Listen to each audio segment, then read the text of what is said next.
the first question states that one solution of the given equation can be written as x equals to 5 plus under root n, where n is a constant, and the question asks us what is the value of n.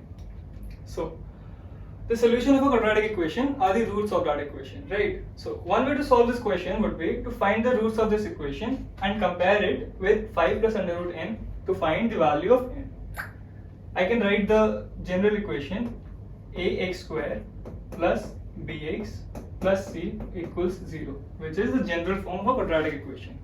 From this I can see that the values of a, b and c are 1, negative of 10 and 14 respectively, right?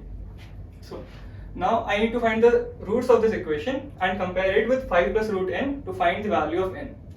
The quadratic formula to find the roots of the equation is, roots are minus b plus minus under root b square minus 4ac, or the discriminant of the quadratic equation, over 2a. Now we are just to substitute the values of a, b and c into the formula and find the values. The values would be minus of negative 10 plus minus under root minus 10 squared minus 4 times 1 times 14, which are the values of a and c respectively, over 2 into minus 1, right? So solving that would give us x equals to 10 plus minus under root 100 minus 56, 4 times 14 over 2. I can write this into two different terms. The first term would be 10 over 2 and the second term would be plus minus this part over 2. 100 minus 56 would be under root 44 over 2. Now I can write 44 as 4 times 11. 4 is the square of 2, right? So I can write this as 2 under root 11. That would give me the values of x as x equals to 10 over 2 is 5, right? Plus minus 2 root 11 over 2. The 2 cancel out and gives me the solutions.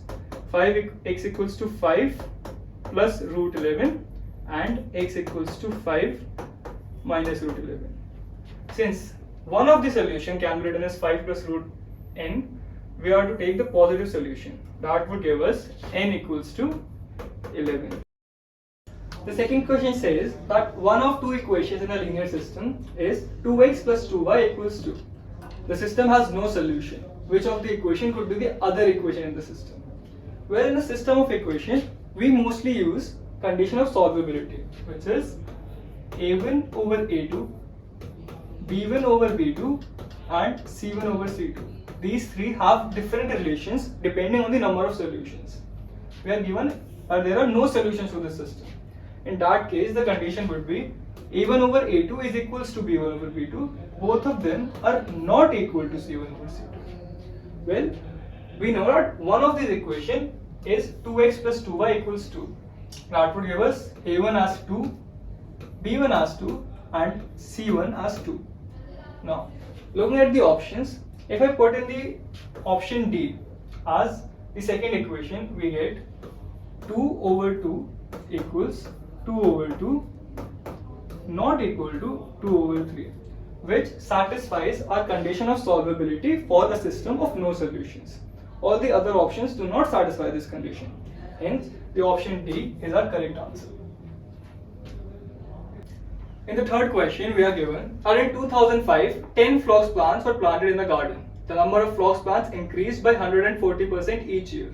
Which of the following equation best models the estimated number of plants P in the garden T years after 2005? This is a growth question. We are to identify if this is a linear growth or an exponential growth. In linear growth, we are given the exact value of increase, whereas in exponential growth, we are given the percentage or the rate of increase, right?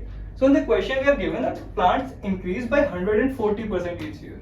We are given the percentage increase. So this is an exponential growth question.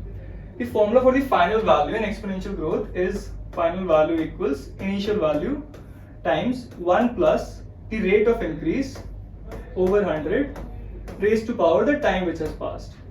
In our case, the final value will be the total number of plants, right? So instead of A, we will write P equals the initial value is the number of plants we began with. The question says that the initial value was 10. 10 plants were planted, right? So initial value will be 10 times 1 plus rate of increase, which is 140%. So 140 over 100 whole raised to power t, which is the time which has passed. The question says that t years. So we will just put in the constant t.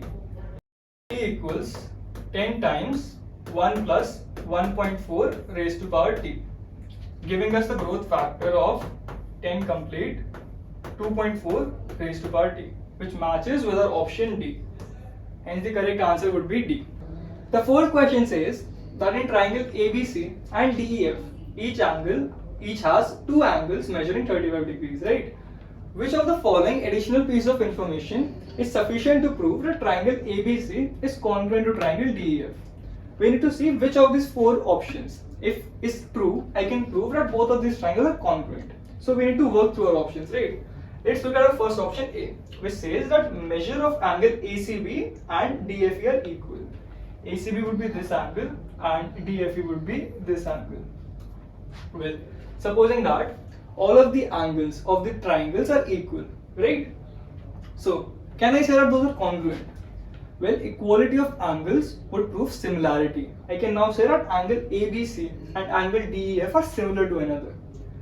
To prove congruency, we need the equality of sides as well. So A is not sufficient. It is sufficient to prove the similarity of the triangles, but not the congruency. Looking at our option B, we can see that lengths of BC and EF are equal. BC would be this length and EF would be this length, right? Now, let's look at what do we have equal in these two different triangles. Well, angle CAB and angle FDE, right? Then angle ABC and angle DEF, and finally BC and EF. This is angle, and side. So we can say that the triangles ABC and triangle DEF are congruent through angle, side. So option B is sufficient to say that both of these triangles are equal, are congruent.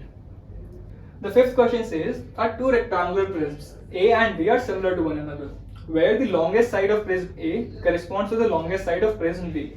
The table gives the volumes of both of these prisms, and the length of the longest side of prism A is 6 meters, and we are now to find out the length of the longest side of prism B.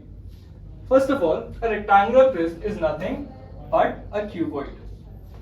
So we are given two cuboids which are similar to one another. By similarity, we mean that their dimensions are in constant ratios. The bigger one is prism A and the smaller one is prism B. We are given that the longest side is 6 meters.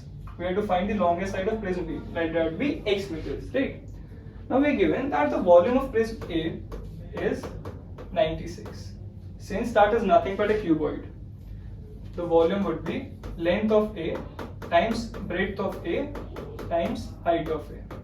Similarly, the volume of B is 12 meter cube, which is length of B times breadth of B times height of B. Dividing these, we get LA times BA times HA over LB, B of B and H of B as 96 over 12, which is 8. Now, since both of these prisms or cuboids are similar to another, their dimensions must be in constant ratio, right? So L of A over L of B equals to B of A over B of B equals H of A over H of B. We can let that ratio be K. So putting the value of K in this equation, L of A over L of B would be K, B of A over B of B would be K, and H of A over H of B would be K as well. So we have K cube equals to 8. That would simply give us K equals to 2. Now putting that back into our ratio, we have L of A over L of B equals K, which is, as we just calculated, to be 2. We know the length of the longest side of A is 6. So length of A is 6 and length of B was x. So that gives us 6 over x equals 2, giving us x equals 3.